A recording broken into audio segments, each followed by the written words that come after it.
So now let's go up here real quick. You see the modes? Here's AVAP's AE comes up as a mode. Okay? Now just when you thought that it was going to be nice and simple, and confuse you a little more. But AVAP's rate still is on 5. I'm assuming my people know that by now. Tidal volume. You see this thing called maximum pressure? Get it out of the way. It confuses everybody. It has nothing to do with setting the pressures for the patient. Get it on 50 and just move it out of the way. It's got nothing therapeutic about it. What's underneath it is therapeutic. Pressure support min and max. You notice we renamed IPAP min and max to pressure support min and max. We use the same concept. I'm going to pick a PIP. I'm going to surround the PIP with pressure support min and max, just like I taught you. The EPAP now has a min and max. So where do I set EPAP min and max? Similar concept. If you know the patient had OSA, and let's say you knew that they've been on service with you for 10 years and they've been on 10 CPAP. You know 10 is a therapeutic pressure to open up that airway. So now tell me about an EPAP min and max setting you use. Well, I would match the minimum EPAP. So it would be the same. Surround them. Don't match them. Surround them. So it would be Everything 5 is- under? Yeah. Well, not 5 under. Maybe, yeah. Judgmental? Just throw it out there. But what I would do is say the 10 be in the midpoint, and then I might go 7 and 13. Okay. Or 8 and 12. You're thinking perfectly. Just think about it though in terms of a midpoint, not a start point. Okay, So when you that's- see the pressure, that's the optimal pressure, surround it with a range. Think about a range versus a setting.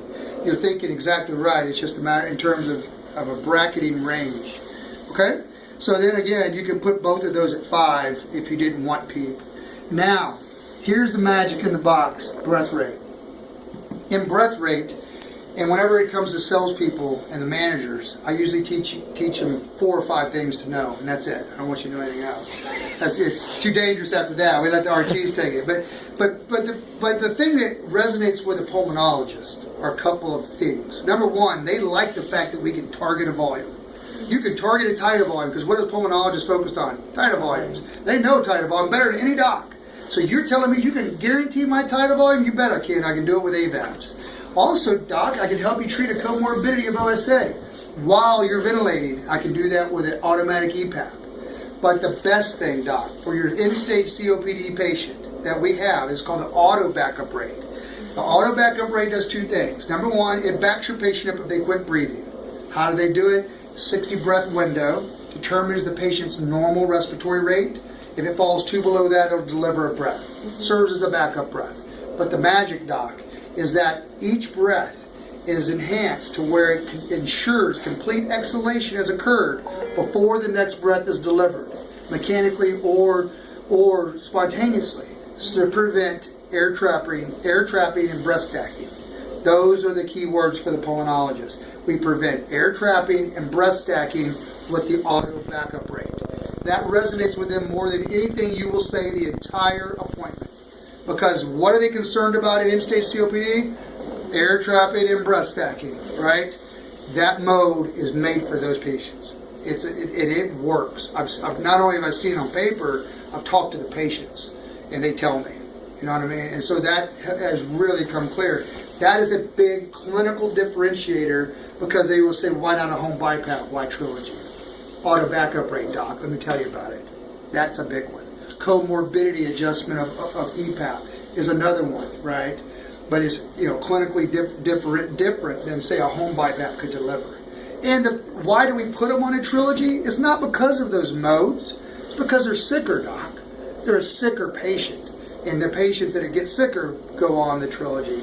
Becoming chronic respiratory failure is determined by you, doc. You tell us when the patient now is entered from stage 1, 2, 3, 4 COPD to now they're in chronic respiratory failure subsequent to COPD. Means that you're getting readmissions. They're coming to your office with exacerbations. They can't control their exacerbations now at home. That is chronic respiratory failure. Let them decide that. Let them have the power to put that ICD-10 code now. I'm getting older. And you hear in my story how it's resonating, is that we don't want to tell them how to practice medicine, but that's where you got to get to, doc. What documentation do you need? You wouldn't have put this diagnosis if you didn't have the documentation needed to support it, doc. So we're going to look at ABGs, PFTs, and all these things This patient didn't get there overnight. It took a long time to get there, and all your documentation, pull it up into a progress note and say, patient now has a chronic respiratory failure, Trilogy is indicated, exacerbations throughout the day, use a nocturnal ventilation, AVAPS AE, daytime ventilation, mouthpiece sipper, whatever it might be. You get the story. It's all articulating the sickness of a patient, how their condition is, to make sure we got the right box for that patient. Well, and another thing Clayton and I talked about the RT in Beaumont is the Trilogy is perfect for anybody that's started chronic and it's just going to continue to get worse. Absolutely. Because this thing can do so much. It can move with them. It can change in so many different ways to where the family and the nurses and the patients themselves are in one machine that can go with them throughout their stages instead of 5 different machines every time their issue changes. So That's a good point. another. What she's bringing up, and what she's bringing up, she's hitting on the benefit of education to the family, consistent education to the family with one box. Now, that is a good story to tell to the doc.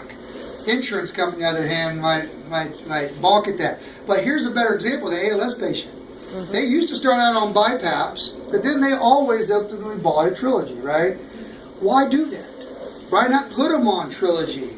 Start in some less invasive modalities and reach to that final. So the insurance companies are okay with that as long as you articulate the disease process through your documentation. However, the end-stage COPD patient, not like that. If you're mild and moderate, I don't see any rehospitalizations. I can't really call this chronic respiratory failure. I don't see enough. They've got mild to moderate COPD, doc. It's not the patient.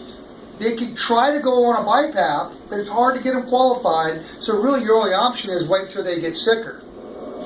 Wait till you can document a couple of readmissions. And that's what Clayton's facing. Exactly. And that's good because we want them to, I want to draw that line in the sand because if we don't, and later on it could cost us the code. We don't want that. These patients need this therapy. So we don't want to intervene too early. And the COPD guys, because there are other products that could officially go on him if we could get them approved. And it's difficult. So hey, I sell BiPAPs too, so I'm okay with that. Send them to the lab, get a BiPAP titration if that's what that patient needs. But if not, a lot of these patients just hang on and wait till they're in chronic respiratory failure, then they're going to be buying a Trilogy. That's how I put them in those buckets and try to separate everybody out of them to make sure that we don't under-approve or over-approve patients on the box. That's our job out there, to send that message. And you guys is to evaluate those patients and let us know. Because you know what? You're going to find patients that are chronic respiratory failure just hasn't been identified yet because maybe they don't go to the doc very often. Maybe they're low maintenance people. Those are the ones that sit home until the last minute. You know what I mean? And you're the ones that know who those patients are. So, Mine did it too. You just restart it. No, that's it though. Any questions? Oh, perfect. Wrap it up. Perfect. That was my bell. When I'm in front of a group of people, like a group of nurses and